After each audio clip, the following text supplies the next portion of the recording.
Good morning, everyone. I'm so happy to be back. Good morning and good afternoon, good evening, good night for their respective time zones. Today, I am really happy to be back again with another story of Rukmini Mata. Now, yeah, from the last session, I think we have been discussing about the return of the Rishi, which is chapter 22, and I've stopped halfway between. And then I wanted to give you all a quick recap of chapter 22 and then continue further. We will be finishing like chapter 22 and 23 today, which is titled as Return of the Rishi and then Return of Ishan. Ishan, you know who Ishan is. You all know who Ishan is. If you're following the story, Ishan is Sujata's son. He left to Indraprastha when he was 12 years old and to develop his own skills and to be useful for the future and with their art, with his art that he has cultivated and learned. So he is being sent to Indraprastha by Mata to learn more. And he is back home and he is visiting his mother. So we will also look into that chapter. First, I'll be discussing about chapter 22, Return of the Rishi. And what happened was Mata was there. Mata has given Sujata, has made Sujata in charge of taking care of Kashini. And then Kashini, suddenly one day she disappeared and all her clothes and belongings were gone. And they were like, very surprised, and she immediately ran to women's quarters seeking Mata's help. And then when she met Mata, she already told that, yeah, didn't Kashini tell you that she is leaving? And then it's best for you to not know where she is, and she is in good hands. And Mata also did convey Sujata that you should stop worrying about Kashini because she is in best hands right now. And then she will obviously, you will have to find out Revati.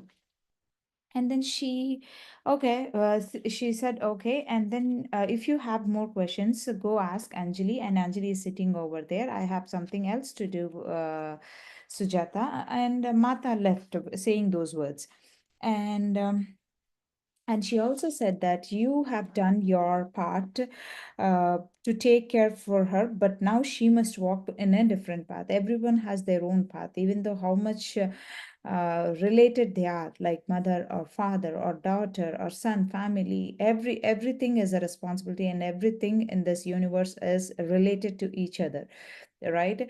But everyone has to realize that we have our own individual journeys despite of these responsibilities, and we have to strive and drive towards those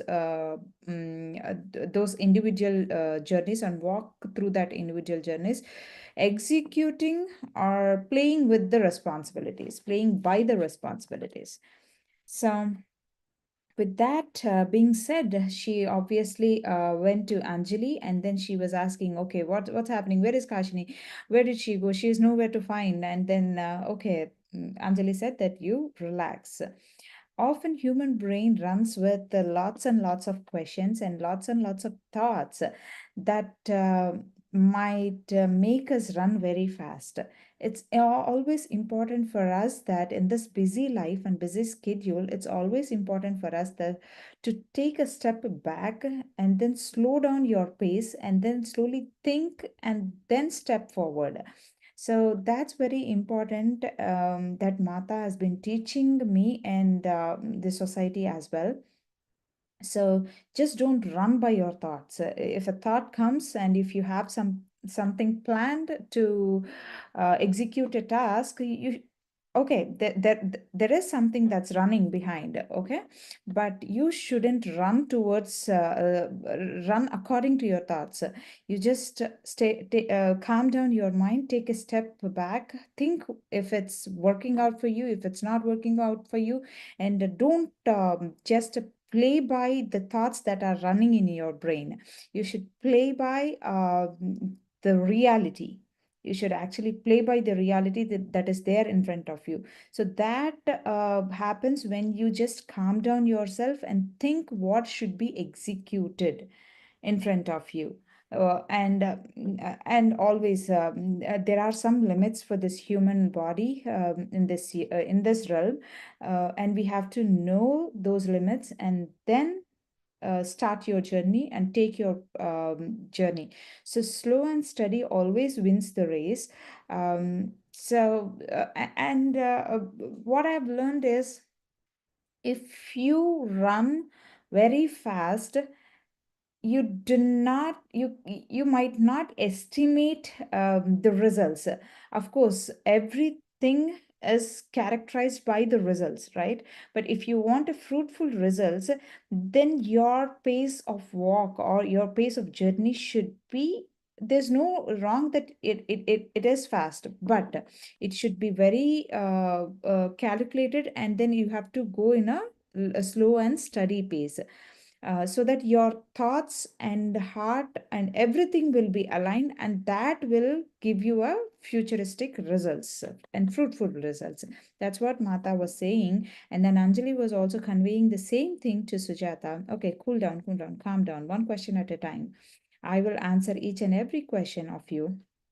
And then she already said that she started narrating the story of Prema and Sundari again. And then Sujata was like, oh my God, again, those two stories, they never end. That story never end, is what she was questioning. And then Anjali was like, okay, that story, the karmas or the actions that resulted in one life can be continued in future lives too. We do not know how much karma we could accumulate, not by only actions, but also by our thoughts. So, always our actions are the results of our thoughts if we are not watchful of our thoughts, right? So, we must always observe our thoughts and how they are leading the actions too.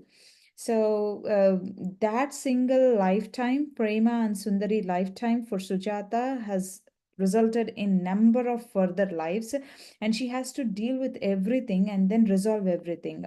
So if Mata has not intervened in between with them, what would have happened? This particular lifetime in Dwapara Yuga obviously help them in resolving more and more conflicts, and then they have taken care of each other very nicely in that lifetime, and then they resolve those karmic patterns in that lifetime. It is not at all easy, and if it is left to our own karmic patterns, it is not at all easy to deal and resolve the karmic patterns that has been accumulated from past lives by our own. But Mata is really great to intervene and help them in resolving those patterns or karmas actually. So when Prema, the elder daughter, has left to the Naga world, and then Prema decided that she sent her daughter to her mother's clan, with elder and younger daughter being separated. Already Sundari was separated from their clan, and her mother was left alone to protect that clan. So Prema has decided to send her daughter to her mother to take care of the clan. This lovely daughter has already born with the capabilities of her mother by nature, and also the production of his father, and some powers that she has accumulated by birth during from her father's side.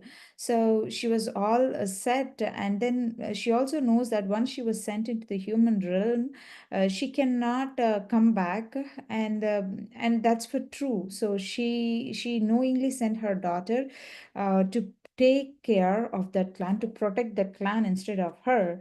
And then yes, so and what happened? This made Sujata ask a question, that was that daughter Kashini, because if She is Sundari, if Amba is Prema, and Menaka is the mother, and who else would be the granddaughter? Granddaughter would definitely be the Kashini, because she already observed the bond relationship or developing that bond between Kashini and Menaka, and also Amba was Amba's daughter, right? So she could relate that relationship, and then Anjali confirmed that yes, it is Kashini, and she was daughter of Prema in the earlier life. So she was born several times among the Kshatriya and eventually in a male body, as it becomes less common for women to excel in the use of weapons. The one time she took birth as a Raja of a small kingdom not far from Videha, the kingdom of Janaka Maharaj. This was a turning point. This Raja, who had been interested in becoming the finest Kshatriya, met Janaka Maharaj and was very much impressed by his wisdom. He made many trips to his palace and came to know the young Sita. Then one day Janaka Maharaj invited him to attend a dialogue at the palace between sage Yajnavalkya and his wife sage Maitreyi, a dialogue on a divine love. I mean, I am surprised on how people actually have that conversation between those precious topics. You know, divine love is not just the love that we all think, but it's the love and bliss that we can experience, even with the human body. But yet, those phrases and those things that can only be explained by such great people. And Sage Maitreyi and Sage Yajnavalkya, they are fit enough and they are capable enough to express their dialogues, to share their dialogues in those ceremony during regarding that divine love. So that this Kshatriya this Kshatriya was this Raja was none other than the Kashini from the earlier life, and then Kashini's earlier life was one of the earlier life was this Raja who is ruling a kingdom, and then he fell after this teacher called Sage Maitreyi because he was very much fascinated regarding the dialogue. He was very much fascinated by looking or listening to those dialogues that were being shared by Miss Sage Maitreyi.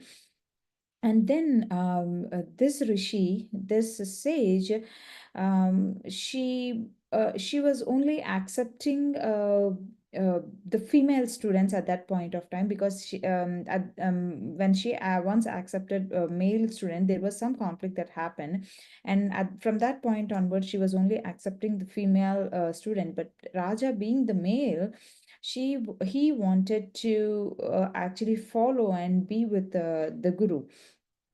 But Sage Maitreyi, she already rejected Raja, saying that no, this is not your responsibility now. Your responsibility is to rule the kingdom and to take care of your family and take care of the people. That's the responsibility that you have. And yes, you can still search for spirituality, you can still search for everything from within you, from where you are. That's the important point. Wherever you are not supposed to you can't leave that responsibility and fall after something which is superficial, supernatural, whatever it is. Every answer comes from within you. You definitely have to take care of your responsibility and resolve your karmas within that life, or else it will be carried in future too. So that is an important point.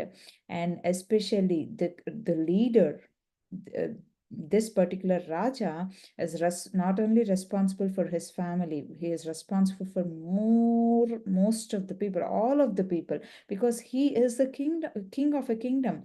What if the king steps down a throne? What happens? That kingdom will be vulnerable. Now, if that kingdom is vulnerable, the enemies will definitely attack. and try to capture the kingdom. And what if they capture the kingdom? Many people will be suffered. So it is the responsibility of Raja to protect the kingdom. Instead of protecting the kingdom, if he is seeking spirituality, then what happens to the people that are dependent on them? He shouldn't have stepped onto that role at first, right? Someone else would have stepped that role. If you are accepting that role, you should obviously execute your responsibility. If you are not executing your responsibility, if you think you are not capable enough to execute that responsibility, you might want to step away and then put the proper person in place and then step away. You just something comes up in the middle, and then you just fall after it, and neglecting the present responsibility. That doesn't work out, because it's not only you who you're affecting, or it's not only your family that you're affecting. It's lakhs and lakhs of people, or lakhs and lakhs of families who are dependent on you, you're affecting. That is the responsibility of the leader. A leader is the one who is by the people, for the people, and to the people. So everything is responsible when you are in that position. The position that you are in matters a lot. It comes with lots and lots of responsibilities. For example, I am a mother, I am a wife, I am a sister, I am an employee. So that responsibilities I need to execute and do the justice to those responsibilities. If I do not do that, and then fall after something else like spirituality, or whatever it is, do all the stuff that I am interested in, and then what are the responsibilities that I have committed for? What happens to it? What happens to the people that are dependent on me? No, it can't be done like that, right? So that's what Sage Maitreyi was trying to say. So she actually warned Raja not to follow her and go back to the kingdom and execute your responsibilities and search the truth or the spirituality that you're seeking from within the place where you are. But he neglected. I mean, obviously, we are humans, and then we obviously will fall after the thoughts that we develop, but not masking the reality. We couldn't see the reality in front of our eyes, and we try to see something else that is not in front of our eyes. So just unmask that reality, and then you can see the real truth in front of you. Meditation obviously helps in looking at the right meditation actually helps in unmasking that reality in front of you, and then you could able to see through that reality in front of you. So that's the thing. And then she obviously when saying that okay, by the time Anjali, what happened was uh, he was actually falling after this spirituality, seeking that spirituality, and then the kingdom has become vulnerable. There's no king on the throne, right? And there's no law that's being executed in the right way. The people who needs to get the orders, or the employees who needs to get the orders, they are not receiving the orders. If there's no order in the kingdom, the people will go haywire, right? And then the law and justice will not be served, and it is very dangerous, and it is not safe for the people if the law and justice are not in place. If it is safe, then people will follow the rules, and then dharma will be established. So that's why Krishna has tried to implement the court system during the Dwapara Yuga itself, of dealing with the law and justice in through the court matters. So that's where the thing has passed on to the further generation, and now we have like Supreme Courts, High Court, local courts, whatsoever it is, where people are listening to truth and fake statements, and then try to give the justice or verdict based on the discussions that happen in the court. So that was initially established by the court systems, was being initially established by Sri Krishna during Dwapara Yuga in Dwaraka. And of course, that has been taken place by the kings, but the court systems, as per this book, the court systems has been established by Sri Krishna. So, and then Anjali, she was meditating. She was meditating a lot. And then she just came out of that meditation when this kingdom has fallen, and then enemies captured this kingdom, and then they violated their daughter, and then they killed their wife in front of their daughter during violation. Who tried to protect their daughter, and this was such a bizarre moment, because a father who is responsible father who has to protect his daughter, he left them and then he went away, and then went away seeking spirituality and making them vulnerable to the enemies, and they have come, and then see what they did.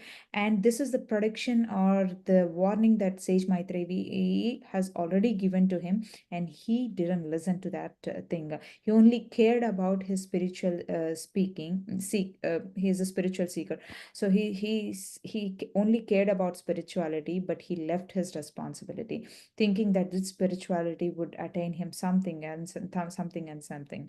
No, that's not how it's going to happen. And that made that made this family vulnerable to the enemies, and then they violated their daughter. And then they have gone through a rougher phase, and that daughter has gone through a rougher phase. And that's actually an injustice, the primary injustice that was made um, to that daughter was by the father, because of not executing his responsibility towards the family and the kingdom, and it was obviously captured by the enemies. And we could obviously, I know, listening to this story, we all feel that okay, this is injustice, this is adharmam, and towards the society. When something happens, when we listen to something like this, our thoughts will again trigger, and there's a fire that is coming from within us, and then that fire will obviously fluctuate a lot of thoughts, and then will raise a lot of thoughts, and those thoughts yields to the actions or the words. So we might want to observe deep inside us to on how to analyze the situation more, rather than falling after the thoughts. You know, when I first read the story, it was like I felt very much bad for that daughter. And then why did this man do that? Why did he leave that? Why did he do in such a way? And because of his actions, the daughter has suffered a lot. That's what I felt. But when we sit and carefully observe, and then obviously meditation helps in controlling our emotions, we might try to find the solution, and then try to find the cause of of this situation. There may be a cause and effect. The cause would all we will always try to dwell on the effect, which is obviously a result. We will obviously concentrate in the end direction, right? But a person, a person who has control over their emotions, they will always try to search for the cause. Why did it happen? How did it happen? And who is concentrating on the cause will try to find a solution. But who is trying to concentrate on effect or the action results, then they'll try to dwell, and then they'll take that pain on the effect, right?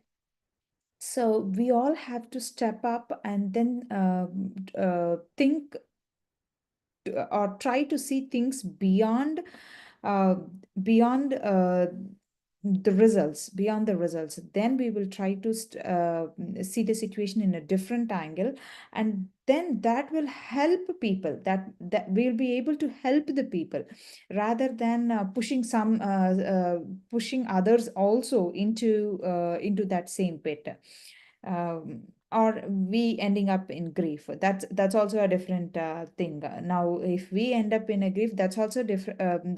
That's also not acceptable, right? You should be in a position where you should be attached yet detached condition. If you don't develop that attached yet detached state, then you are going to suffer, and you're making people around you suffer too. So that's what Mata is trying to teach. And Anjali, she has attained lots and lots of profound spiritual visions. And she had, because she was meditating a lot, and obviously these powers will be developed within, and that being Satya Yuga, okay, Treta Yuga, people who meditate a lot, who spend their life in celibacy, they will acquire lots and lots of powers, right? And what did she do? She just fell for those emotions. She, with those powers, and with those visions, and with those energies, she just concentrated on the result.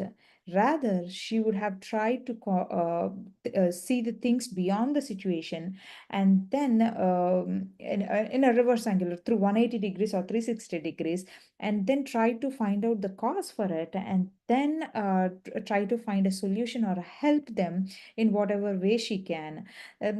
She might have done that, but what did she do? She immediately cursed Raja, saying that you will have to witness the death of your mother. So because she was obviously thinking about the daughter. What does the daughter, what did the daughter go through at that point of time? And then this, she was suffering, she has taken that suffering on her, and then when she took that suffering on her, she didn't maintain that detached state. She is only attached, and then because of that suffering, she immediately delivered the curse. Now, because of her energy, this curse has to be taken on him. And what is the benefit of she meditating and she attaining those spiritual person? The end result is the curse. And what is Mata trying to teach everyone? Watchful, watch your words, watch your stuff, watch your actions, what you're doing.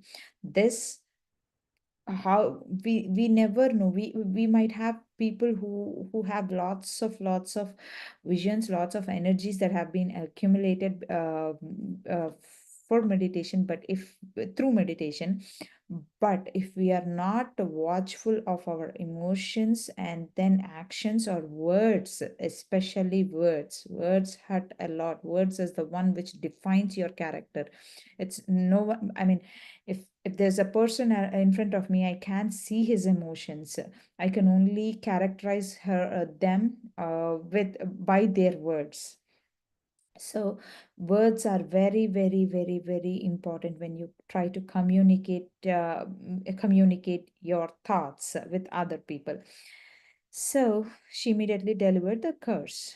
And then immediately Sage Maitreyi, she came back, and then she appeared in front of them. And then she said that you you didn't listen. She pointed out to Raja, you didn't listen to my counsel. You didn't actually hear or heed to it. You will have to now suffer the result. You should have gone back and executed your responsibility, but you didn't do that. So now you'll have to face the result. And then she turned to Anjali, and then said that, okay, Raja is still learning, or he didn't yet start his path, the spiritual path. You have started the spiritual path. You already know lot of stuff. You have been there in front of me, right? You've learned a lot from me and from everyone else. But yet, what did you do? You fell for your anger. You didn't learn much, because the energies that you have acquired, you have used to deliver the curse. You have used to deliver the curse. And is that what you have learned? Is that what is that all what you have got and you have accumulated because of meditation? The one who does the mistake by knowing everything, that cannot be accepted, that there's no excuse for it. If I'm doing wrong and I know that it's wrong, and then still doing and then still making the mistake, then that's not acceptable, right? But if kids if kids make the mistake, they unknowingly do that, right? That's acceptable. When we are not kids, and Anjali is not a kid, she is a great meditator, and that's why she said this. And I'm leaving you. I'll not come to you again unless and until you reduce your pride, you remove your pride or anger or all the stuff that you have accumulated. Now I'm leaving you. So both of them, she left and then she went away. And then that's when Anjali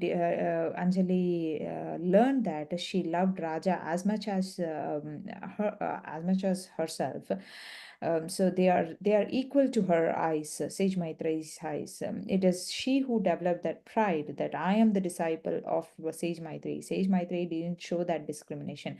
If she had shown the discrimination, why would she be in such a position, right? Why would Janaka Maharaja invite her to the dialogue on the divine love? No, it's not that way, right?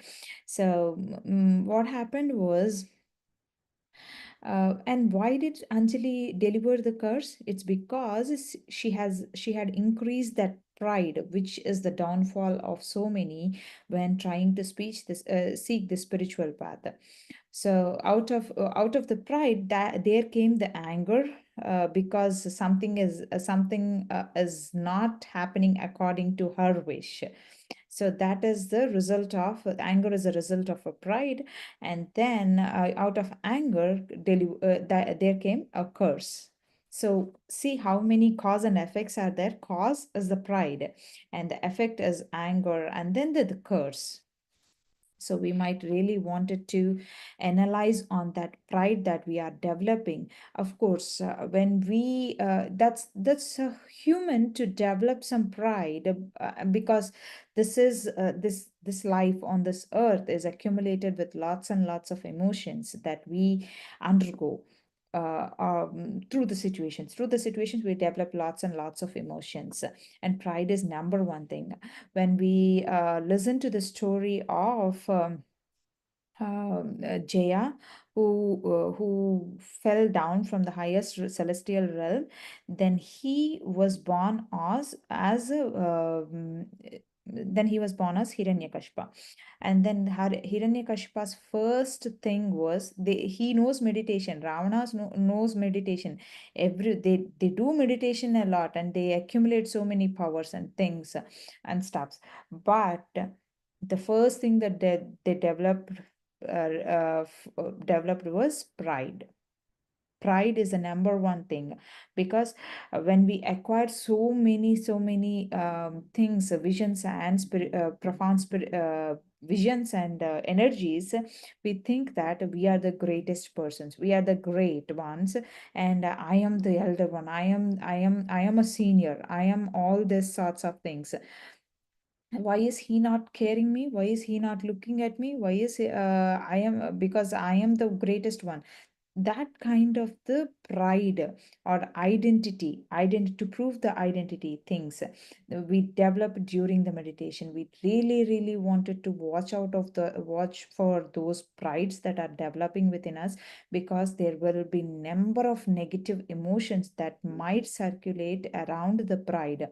Let it be anger, let it be sorrow, let it be frustration, all sorts of negative things, right? If someone doesn't care for us, then we develop that anger. If someone doesn't care for us, we develop that frustration. If someone doesn't care for us, we develop that sorrow. It's these are all the effects, right?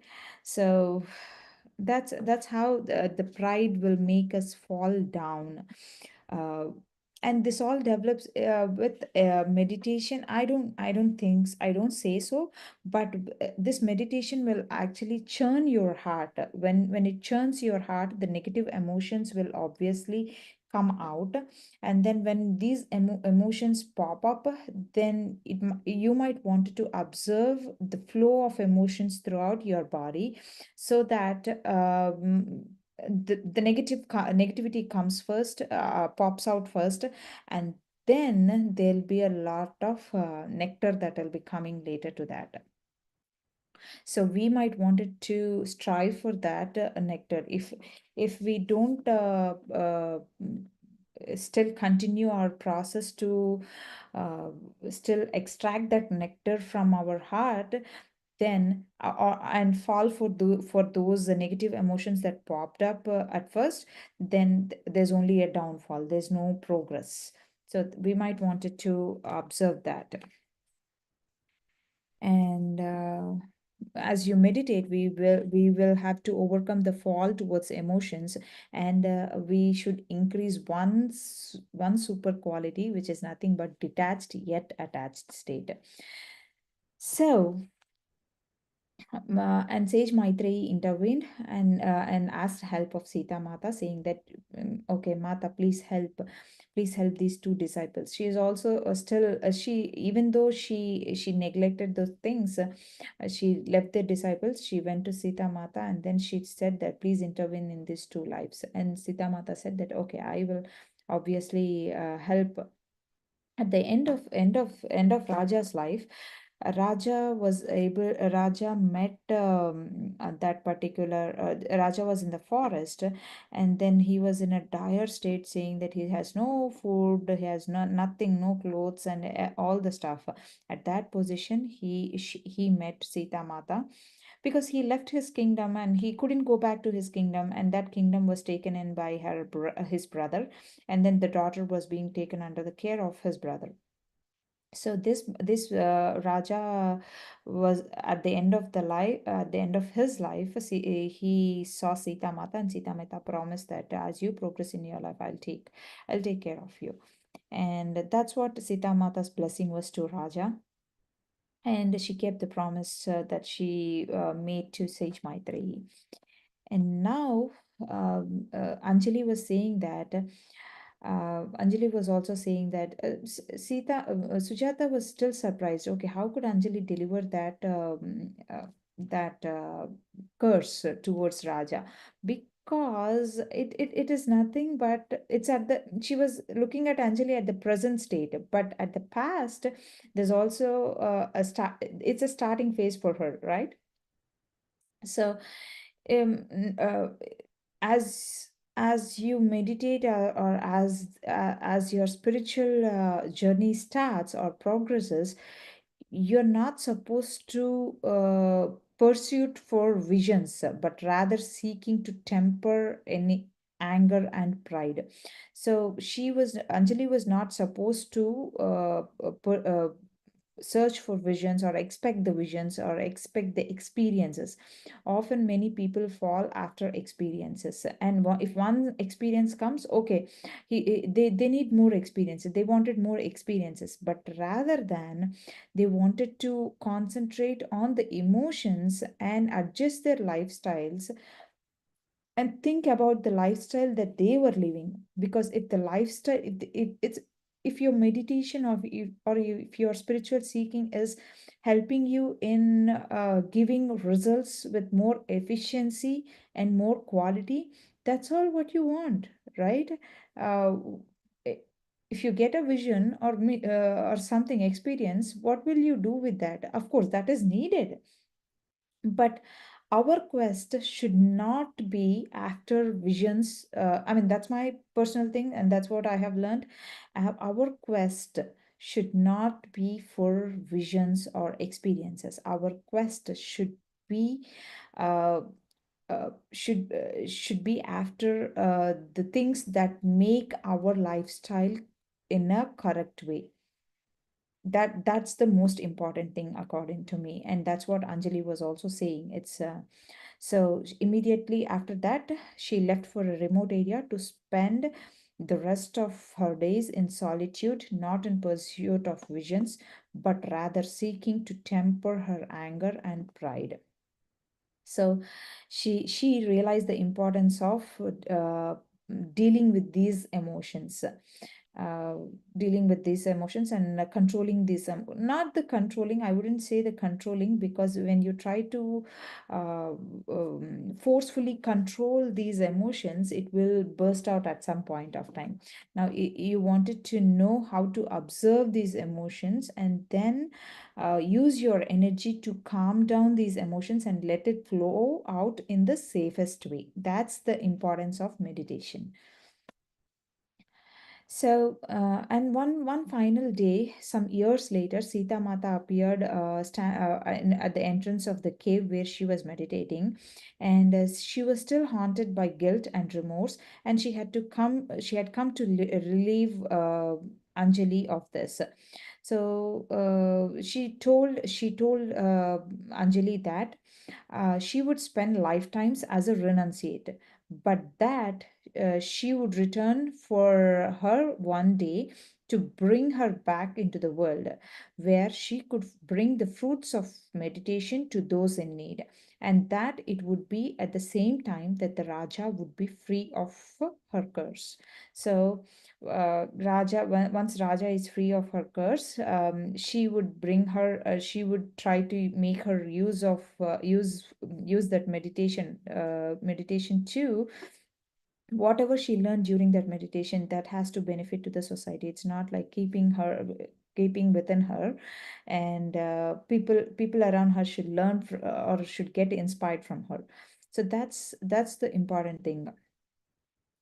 Now, with those words, Sita Mata really gave her peace and enabled her to spend the rest of her days in a joy, and which she hadn't known previously. Now, what is a joy that developed? Because it's a vibration that Mata is within.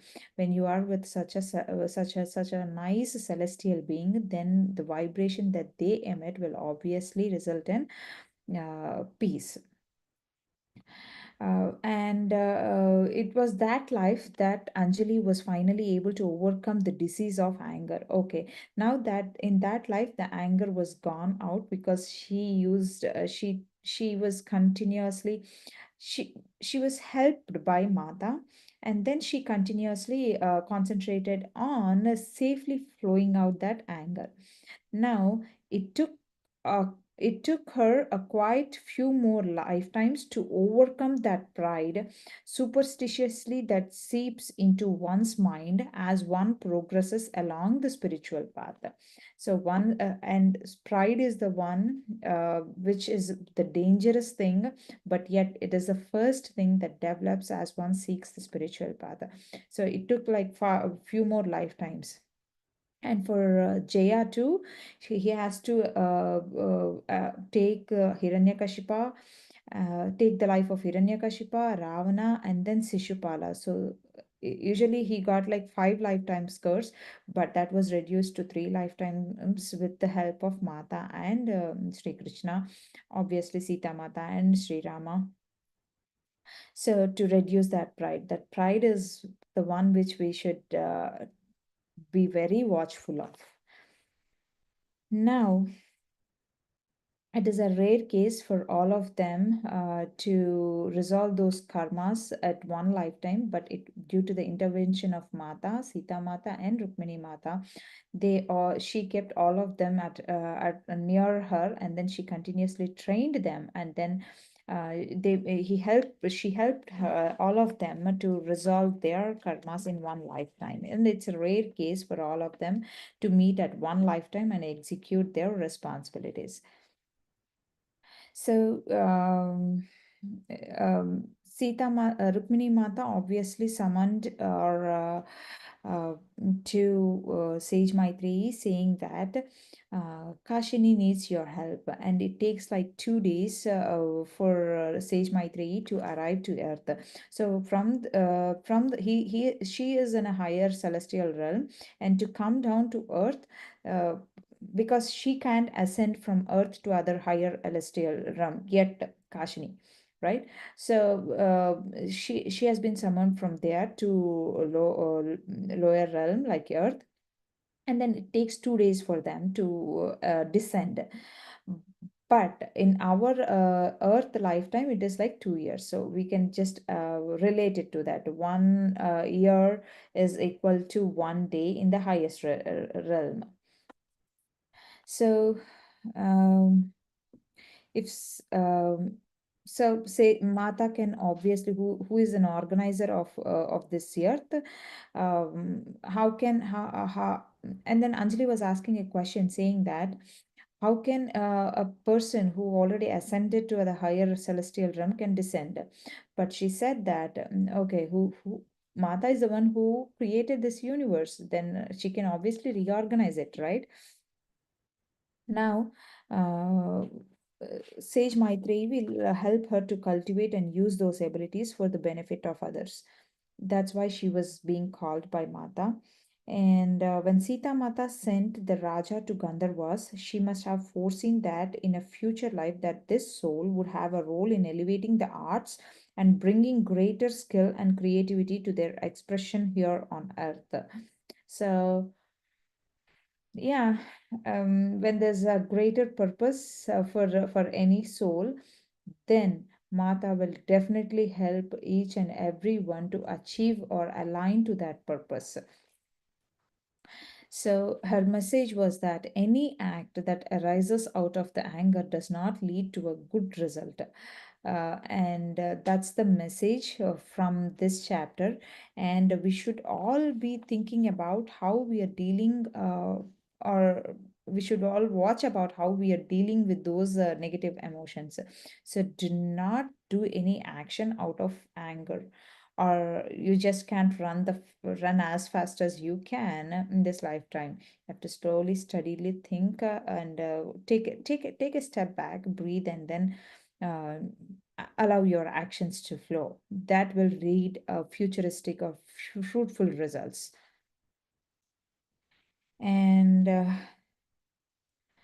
obviously, Sita Mata, and this is a learning, this chapter obviously is a learning lesson for Kashini and Sujata too, because Sujata has been vigorously trained from many lifetimes under the care of Mata. It's not just like Miss Dena Merriam has written these books at single life. She has been trained vigorously for to write these books from past, from many lifetimes. She has undergone, she has experienced those lots and lots of things in order to get this privilege. So it's not an easy task for her to, that I can see. So, with that being said, this is chapter 22, and which is titled as Return of the Rishi. Who is that Rishi? It is nothing but Sage Maitreyi, the great Sage Maitreyi. She has descended from higher celestial realm to the lower celestial realm for her disciple. And that's the importance that they give to their disciples to establish dharma in this earth. Now, if she doesn't take care of her disciple and help her in utilizing the capabilities that she has for the use of the society, then that's not going to help them, right? So where, how else could they establish the dharma in this earth? So she is, we all have such great rishis, great people who has done lots and lots of sacrifices for this humankind, and we are supposed to realize their importance, and then we should be very grateful. Being grateful to them is like, it should come out of our heart when we realize the importance of those people who has done lots and lots of sacrifices for the beneficial of the humankind. And now I would like to quickly dive you through the chapter 23, which is titled as Ishan's Visit. Ishan's visit. Now he's coming back. He's coming back to see his mother from long time. They've been separated from a long time. Of course, that is for the betterment of his life. And often parents do experience, mostly these days parents, they do experience this kind of situation where they have to stay apart from their kids in order to let them explore or in order to let them develop in their career, right?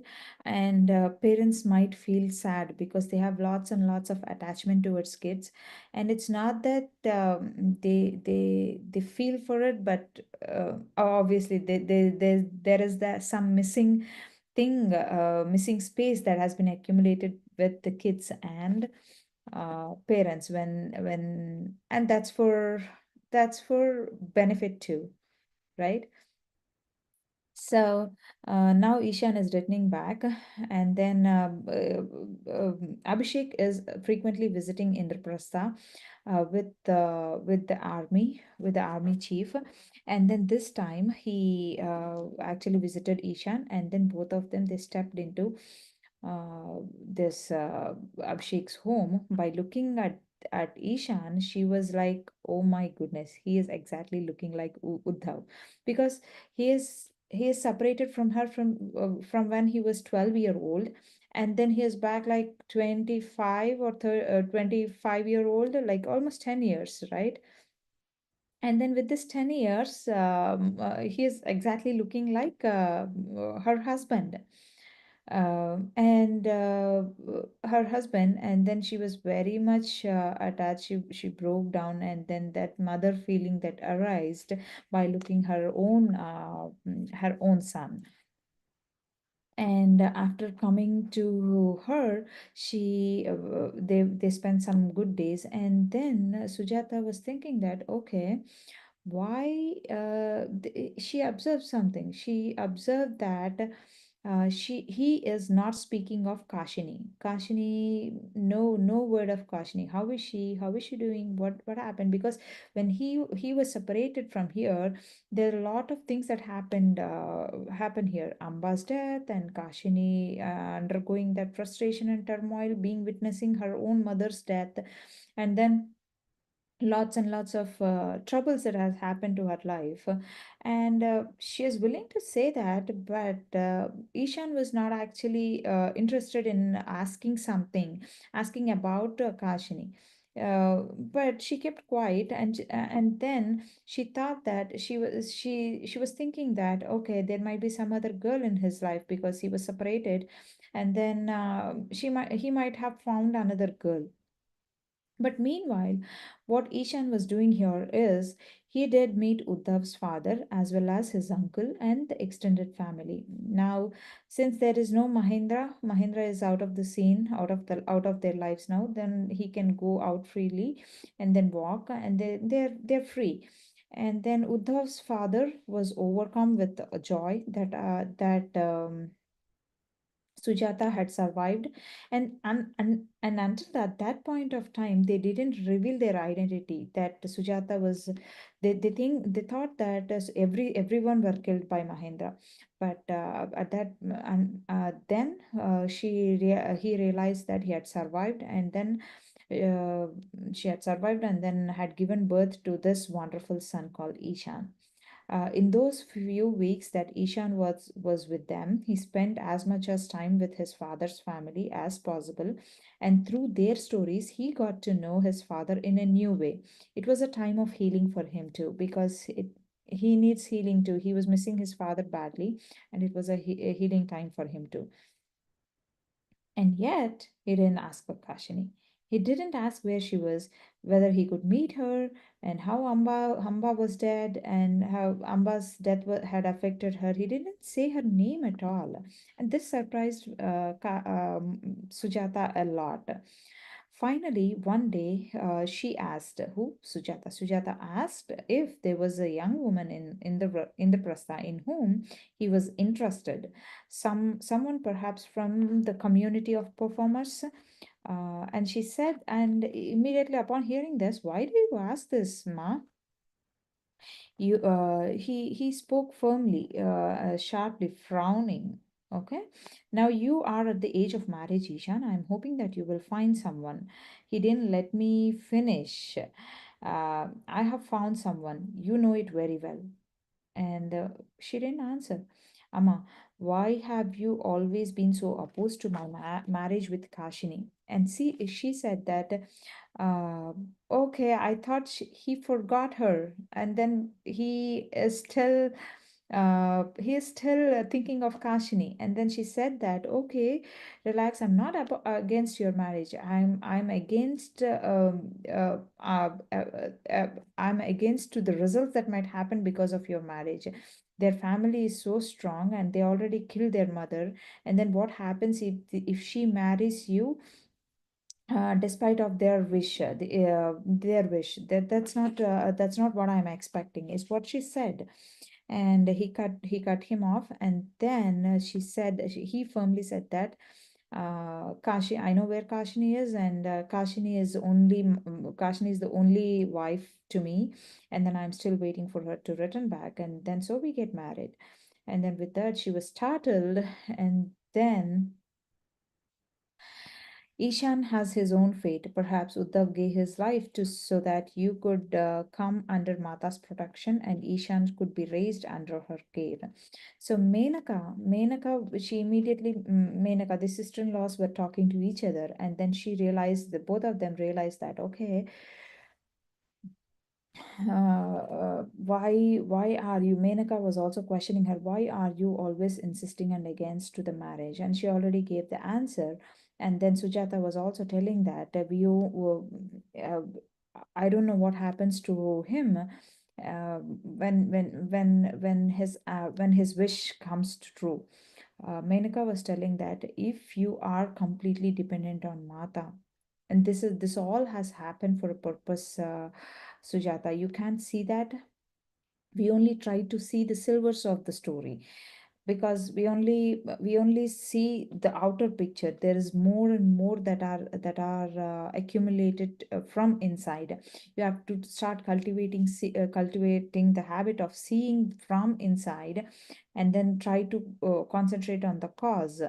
So this all happened for you to be under Mata's care. And then Mata, there's a purpose for Ishan too, to excel in the arts and bring that results to, and share those results to the people across.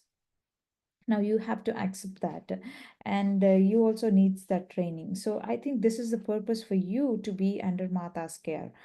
uh, and then um, Ishan asked Sujata if she had faith in Mata. What did he mean by that? And then Menaka was also asking that, do you really have faith in Mata? Or if you have faith in Mata, why are you worrying about all these results? How will that happen? How does this happen? And you're trying to restrict that, right? And that's a human brain, I would say. When we try to look at it with a human brain, or our brain, with a novice brain, actually, then we will try to think, even though we are dependent on mother, even though we are dependent on anything else, any dependency, even though we lean towards the God that we really trust with, there are lots and lots of circulations, thoughts that are fluctuating in our brain, because if you leave a situation to them, if you leave a situation to Mata, then you should stop worrying about it. But does our human brain stop worrying about the result? No. We will obviously try to think lots and lots of things. How will this happen? How will that happen? How will this execute? What if this fails? What if the plan A, plan B, plan C? That is not called the dependency.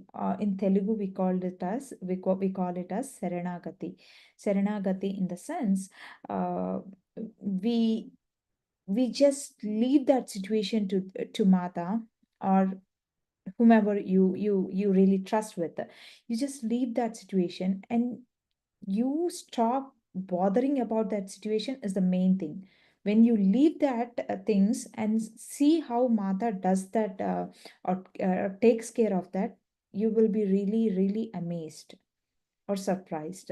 That really happened to me in my life too, where where some things got out of my control, and then I left that situation to Mata, and then Mata has handled it very very very very carefully, and then in such a way that I couldn't even imagine that that would happen in that way. So that is called as dependency.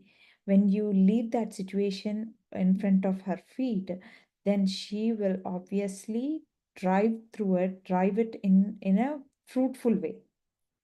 So he does not. Now, when we come back to this chapter, Menaka was asserting Sujata that he had a great impact. Mata has a great impact on him, and it has shaped to who he is today. He does not fear death because he has unquestioning faith in Mata. So, do we all have unquestioning faith in Mata? We always have questioning faith. We say that we have faith in Mata, or whomever you like. We have faith in this particular soul. But do we have this unquestioning faith? How will you do it? How will this situation happen? What if this doesn't happen? What if this happens? That's the questioning faith. But unquestioning faith, in the sense, you just leave that situation when it's out of control to you. But this doesn't mean that you have to sit calm and then leave everything. It's you have to execute your responsibility, do the things that all that you can, and if it's out of the situation, then have an unquestioning faith on Mata. That will see how she does it. Even though it doesn't work out, see how she does it. If she's not allowing it to happen, then it says that it means that it's not good for you. That's the unquestioning faith on Mata. So do you have that? Ishan has that. That's why he is not bothered of anything. So he had learned how to communicate to Kashini with the inner plane, so that they both are connected to each other, and they know where they are, both of them. So that's why he is not bothered about it, and that's what they are feeling happy about. And then Ishan left one day, saying goodbye to her mother, and then she was also okay. And Menaka did really highlight that importance of finding Revati, which Mata told her like 2 years ago. 2 years ago, it took like 2 years of time for her to actually concentrate on the instruction that was given by Mata. Until then, she was all sorts of trying all sorts of things to in this materialistic life, and then she was always dwelling on the things around her. But the instruction that was given to her by Mata was to go find Revati. Now Menaka actually highlighted that point, and then Sujata was like, okay, yeah, Mata did really tell me that. And then she recollected that statement from her past meeting with Mata. So she told her to go find Revati. And what did she do in these 2 years? No effort at all, right? No effort at all to find Revati. Slowly she shook her head, and she hadn't understood why Mata had asked this of her, and then she had buried her words, hiding them among the crowded, distracting thoughts in her mind. Often we do have that thoughts in our brain where we kind of lose our concentration on it, and lots of important things we might forget, but those are the real things that we might want to concentrate on. So looking up at my sister-in-law, she murmured, "You are right, Menaka. I have not taken Mata's words to heart, but now I will. You must help me to find her. It's not my help you need, Sujata, it's Mata's help, she replied quickly. So try to depend on Mata. She will do everything that you need if it is aligned to Dharma. And she will obviously drive you towards your purpose. So, with that being said, the chapter 23 is completed, which is titled as Return of Ishan. And the next chapter is Finding Revati, because that's the instruction given by Mata to Sujata. In the next session, we will explore into this chapter called Finding Revati. Until then, have safe days and safe life. Thank you.